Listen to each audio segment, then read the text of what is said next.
Welcome to day 7 of the 12 Days of Celtic Mythology, Season 2. We've been hearing the story of Culhwch and Olwen and traveling a few backroads of Celtic mythology in the process. The plan for today is to do a bit more of that. Let's just catch up on the story so far. A young man called Culhwch finds himself cursed by his stepmother to have no choice of a wife except for the daughter of a dangerous giant called Ysbyddaden. Culhwch has gone to King Arthur, who just happens to be his cousin, for help. With a few carefully chosen companions, he's managed to locate the maiden, who is called Olwen. As it turns out, Culhwch's auntie lives quite near the giant's castle, and she knows Olwen well. A meeting has been arranged, but Ysbyddaden isn't going to hand her over without a fight. It wasn't long until Olwen arrived at the house of Custennin. This is the maiden that Culhwch saw before him. She wore a flame red dress, and encircling her swan white neck was a torque of red gold set with pearls and rubies.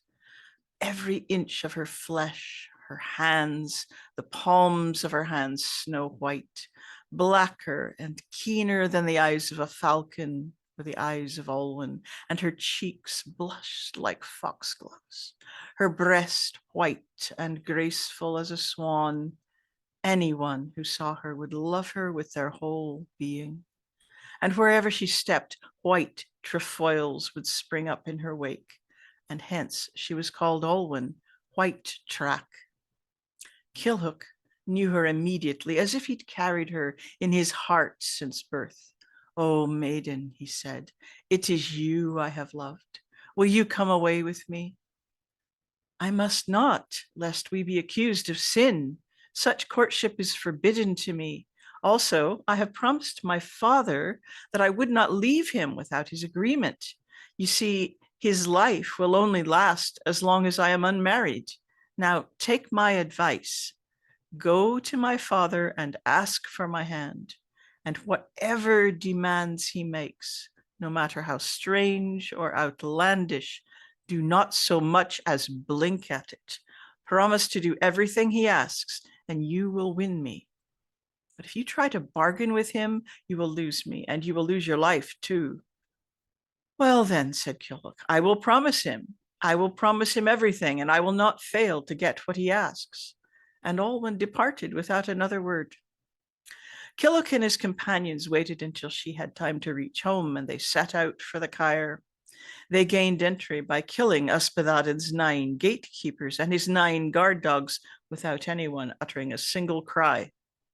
They soon stood before the astonished Ysbyddaden in his hall and greeted him courteously. "Why have you come here?" was all his reply. "We have come to ask for Olwen, to be a wife for Culhwch, son of Kilydd." "Where are my useless, lazy servants?" shouted Ysbyddaden. "Come here and raise the forks under my eyelids so I can get a look at my new son-in-law." This they did, but the giant only peered at Culhwch silently. After a while, he said, "Come back tomorrow, and I'll give you some sort of answer." The giant had 3 spears beside his seat, each one stone-tipped and laced with poison, and as they turned to leave the hall, he hurled a spear at them. Bedwyr caught it and threw it back, striking Ysbyddaden and piercing his kneecap. "Cursed, savage son-in-law," he howled. "I will never be the same again when I walk uphill. Like the sting of a horsefly was that poisoned iron. Cursed be the smith, and cursed be his anvil who caused me such pain." They spent the night at Custennin's and returned in the morning in fine array, their hair arranged with gold combs, just to let him know they meant business. They asked again for Olwen, but Ysbyddaden said, "I can do nothing for you until I consult her 4 great-grandmothers and her 4 great-grandfathers. Come back tomorrow, and we'll see what's what." As they turned to leave, Ysbyddaden heard the 2nd spear after them. Meneu caught it as if by magic and returned it with such force that it went clean through the giant's chest, came out through his back. Cursed, savage son-in-law, the hard iron hurts me worse than the bite of a leech. I foresee that I will have palpitations and colic from now on when going uphill. They made their way back to Custennan's house, where Killick's auntie gave them a slap-up lunch. On the third day, they came again to Ysbyddaden's court. Ysbyddaden ben Cawr, hurl no spears at us today, for you will only get another wound. Servants, raise up the forks under my eyelids so I can look at my son-in-law. This was done, and the giant hurled the third spear straight at Kilhuch, who caught it and threw it back, as he had been longing to do. It pierced Ysbyddaden through the eyeball and came through the nape of his neck. Cursed, savage son-in-law, like the bite of a mad dog was that spear. Cursed be the forge that smelted it. I foresee nothing but headaches, and dizziness will now befall me every new moon, and the wind will make my eye water forevermore. The party left Ysbyddaden to his wounds and went for a bit of lunch at Custennan's. Next day, they came before the giant yet again. Throw no more spears, they said, or it will be the worse for you. Give us Olwen. Which one of you is it who asks for her? I do. Kilhuch, son of Killith. A tall chair was placed before the giant for Kilhuch to sit on. Are you the one? I am, said Kilhuch. Will you deal with me fairly? I will. When you obtain the things I request from you, then you can have her. Name what you will, said Kilhuch. Very well. Do you see that thicket yonder? Yes, I see it. I want it cleared. Uproot everything and burn it so that the ashes enrich the soil. Get it tilled and sown so that the crop is ripe to make bread and drink for your wedding guests. You have a day to complete this. That's easy enough, replied Kilhuch, although I know you don't think so. You may do it, but you won't get this. No plowman can plow that land except for a Mython, son of Dawn. He can neither be led nor driven to come. That's easy enough, replied Kilhuch, although I know you don't think so. You may do it, but you won't get this. Govanan, son of Dawn, to come to the head of the land and set the irons of the plow. He can neither be led nor driven to work, except for a king. That's easy enough, replied Kilhuch. 6 oxen from Anuvan you must obtain, and yoke them together. They will not be given willingly, nor can you take them by force, said Ysbyddaden, mentioning each of the beasts by name. That's easy. You may get them, but you won't get this. See you that barren tilled field over there? When I first met Olwen's mother, it was planted with 9 bushels of flaxseed. It never sprouted. Recover the seed and plant it in better soil so that linen can be made for Olwen's wedding veil. That's easy enough, replied Kilhuch, although I know you don't think so. It seems like Ysbyddaden is trying to turn Kilhuch into a farmer. I wonder what else he's got planned, and I wonder whether Kilhuch has a plan at all. If you're enjoying this series, why not take one of my online classes? There's almost always something on offer. Some classes have tiered pay-what-you-can pricing, and there are usually a few scholarships available for the more expensive classes. To get notifications about classes and about scholarships when they're announced, you can go to my website and subscribe to my newsletter, or follow me on my Patreon page.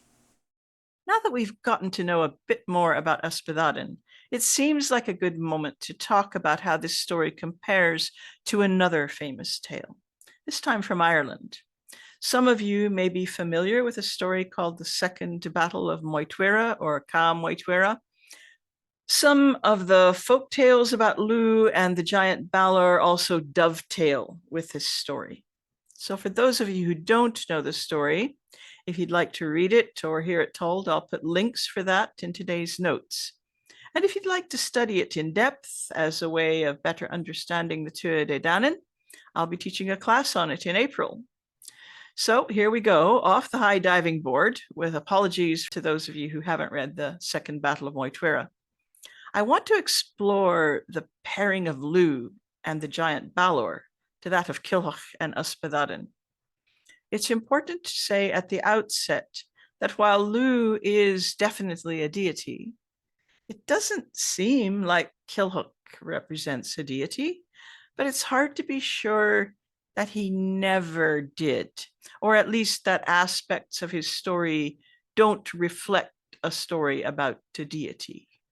So the first similarity is that Balor and Ysbyddaden are both giants. That kind of goes without saying. But both giants are also under a prophecy that they will die due to their daughter's marriage or childbearing. Most of Lugh's early heroic career is contained in the Second Battle of Moytuera, but the tale of how Lugh was conceived is only preserved in a number of Irish folk tales, such as the ones collected by Jeremiah Curtin in the 1800s. One of them begins with this. Long ago, Rhy Balor lived on Tory Island, and he lived there because it was prophesied that he was never to die unless he'd be killed by the son of his only daughter. When Culhwch first meets Olwen, he suggests that she go away with him, but she replies, "My father has made me promise that I will not go without his consent, for he can live only until I take a husband." Third, both giants share the bizarre attribute that they require help to lift their eyelids. In the case of Balor, his eye possesses a killing beam, so it's protected with a heavy bronze shield unless he intends to kill with it. Lugh and Balor of the piercing eye met in the battle. The latter had a destructive eye which was never opened except on a battlefield. 4 men would raise the lid of the eye by a polished ring in its lid. And then when the time comes, Balor says, "Lift up my eyelid, lad, so I may see the talkative fellow who is conversing with me." Sounds familiar, huh? As we've just heard, when Culhwch first gains entry to Ysbyddaden's court, Ysbyddaden calls for his servants to prop up his eyelids with forks. And again, he says he wants to see his son-in-law. This seems like it must be more than a coincidence. 2 giants meet the hero, prophesy to kill them, and neither can raise his own eyelid. Did the Welsh storyteller borrow from the Ca Moytuera, or did they have a common Celtic language ancestor? After all, this is a pretty unique set of circumstances, you would think. Perhaps not. It turns out that there's a Russian folktale with a similar motif. This is from Patrick Sims Williams' wonderful book, Irish Influence on Medieval Welsh Literature. He lies on an iron couch and sees nothing. His long eyelashes and thick eyebrows completely hide his eyes. But he sends for 12 mighty heroes and orders them to take iron forks and lift up the hair about his eyes, and then he gazes at the destroyer of his family. The glance of the Servian V is supposed to be as deadly as that of a basilisk, but the patriarch of the Russian story does not injure his captive. He merely sends him on an errand, which leads to a fresh set of adventures. This is uncannily similar to Culhwch and Ysbyddaden, with this giant even sending the hero off on errands and adventures. It serves as a reminder that parallels in folk tales are often more widespread than we imagine, and the reasons for their similarities often remain a puzzle. Are these conscious borrowings? Do they share a common antecedent? Or is it cultural diffusion? Next, the hero throws a spear into the giant's eye. Now, in the Ca Moytuera itself, Lugh actually puts Balor's eye out with a stone thrown from a sling, like the Old Testament story of David and Goliath, which may have influenced it.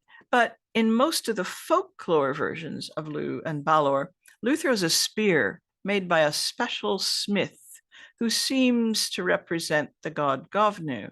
He set out in a rage then from Tory and never stopped till he landed at Ballyness and went toward Govnu's forge. The grandson was there before him and had a spear ready and red hot.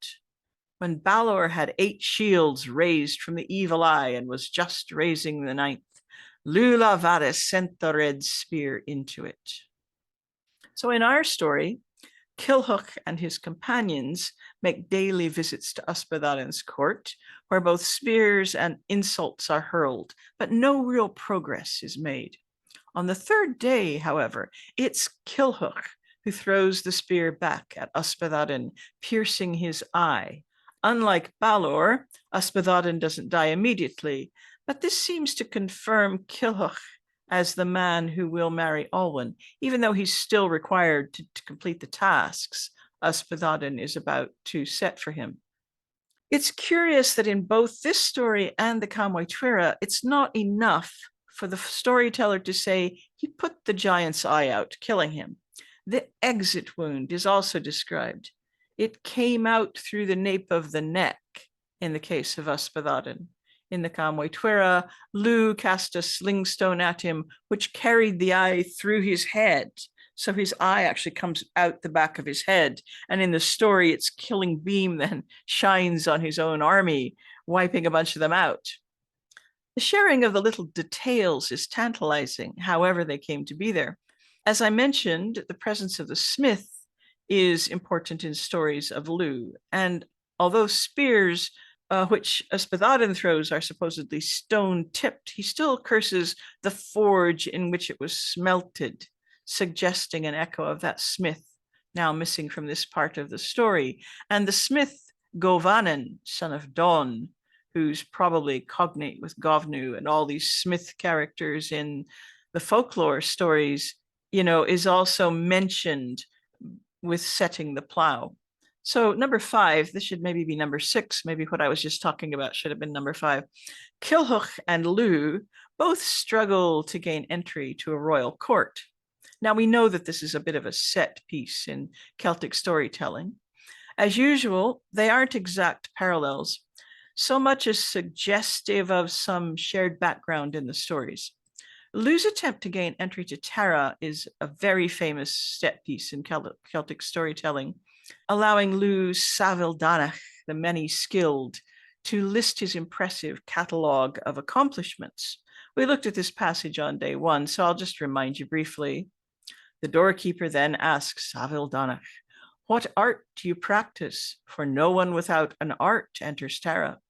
"Question me," he said. "I am a builder."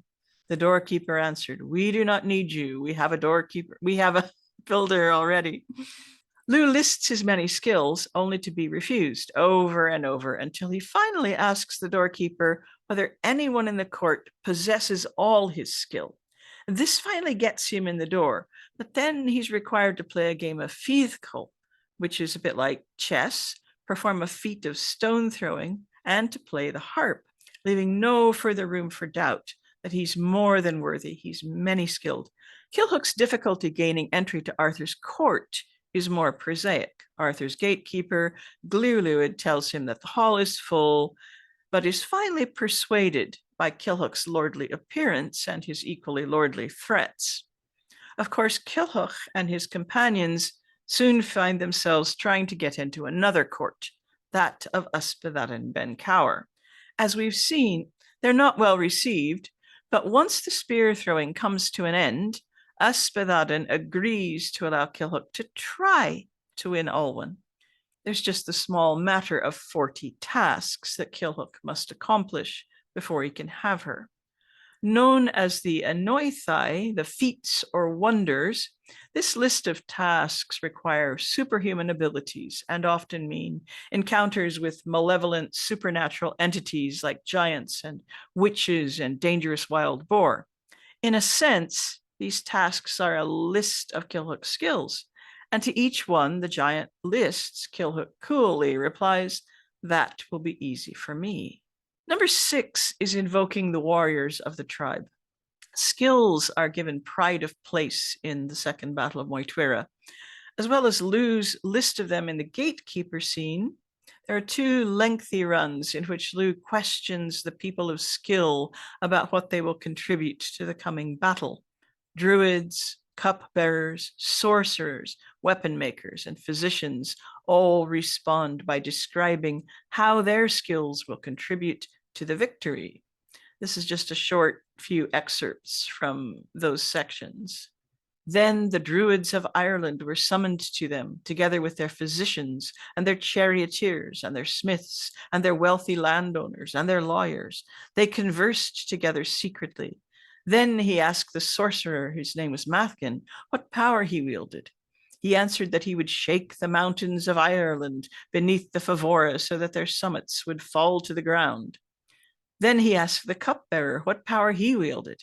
He answered that he would bring the 12 lochs of Ireland into the presence of the Favora, and they would not find water in them, however thirsty they were. And that run goes on and on with much of this kind of questioning. Later in the story, just before the battle, there's another long run of similar questioning, where he says, "And you, Dagda," says Lugh, "what power can you wield against the Fomorian host in the battle?" "Not hard to say," said the Dagda.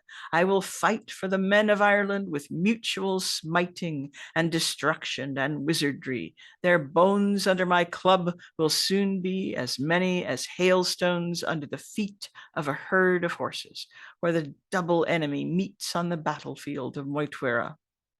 Then, in this way, Lugh addressed each of them in turn concerning their arts, strengthening them and addressing them in such a way that every man had the courage of a king or a great lord.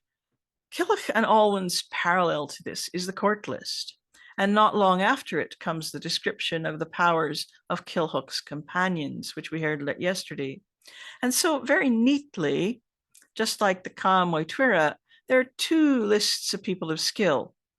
What's going on here? What do these stories have so much in common? Why is this? Well, I could talk about story types or Indo-European antecedents, but these things don't interest me all that much. Ca Moitwira and Kilhwch and Olwen are both widely believed to be very old stories dressed up in newer medieval texts. Although Kilhwch isn't mentioned much outside of our story, there is a reference to him in a 7th century poem, for example. And of course, we know that Lugus is undeniably ancient. I doubt that Kilhwch and Olwen directly reflects the story of Lugus. That would be difficult to prove or disprove, and maybe that's not really important. Lugh, of course, is both god and hero, and Kilhwch and Olwen is more of a hero tale at its heart. Lugh's lore is curiously entangled in Welsh stories of his counterpart, Lugh. There are many parallels to be found between the Lugh folk tales and events in the 4th branch of the Mabinogi, for example. I've covered that at length in a book and a video, both called Lugh, Lugh. Perhaps the most important thing these parallels tell us is what was valued widely in Celtic-speaking cultures. Giants here point to greed and to a leader who has outlived his usefulness, yet clings to power. He grows ever more expensive for the kingdom to endure. Ysbyddaden's kingdom is in ruins. Its ruler barely rises from his couch. Crops go unsown, and witches and giants and other malevolent creatures run unchecked through the kingdom. In the Ca Moitwira, the kingdom is also in peril. Bres, their king, and his giant Fomorian relatives are also known for their greed, while Ysbyddaden's lack of stewardship is more general. It's stewardship of his people, the Tuatha De Danann, and their culture and customs, which Bres lacks. He doesn't keep up the old ways of hospitality, showing honor to the bards, for example. Lugh and the Tuatha De Danann are inherently bound up with skills, but when we scratch the surface of Kilhwch's story, we find much the same thing. If the tale was a bit less comic, and Arthur didn't do all of Kilhwch's work for him, he would also be Samil Danach, a man equally skilled in all things. And perhaps in a former version of the story, he was much more like that. I can't help wondering about former versions of these stories. Prominent themes here include the importance of skills among the warrior class, and for these skills to be concentrated in the hero king who will replace the old and bloated father of the female sovereignty figure. This seems to be the essence of Lugh, deadly skill with a spear. His many skills are present, yet rarely called upon because he's surrounded by so many skilled warriors. Perhaps this gives us a hint of the stories the bards of Gaul might have told about Lugus. Now, here's today's question. Many of the scenes in Kilhuch and Alwyn are played for laughs. I'm not playing it up. It's there in the text. Yet the story has some serious undertones. So why do you think the story was told this way? Is it satire, or is there some other reason for it to be comic? So that's what I want to hear about. I'm looking forward to hearing people's ideas. If you want to find out what happens next in our story, do as Ysbyddaden says and come back tomorrow.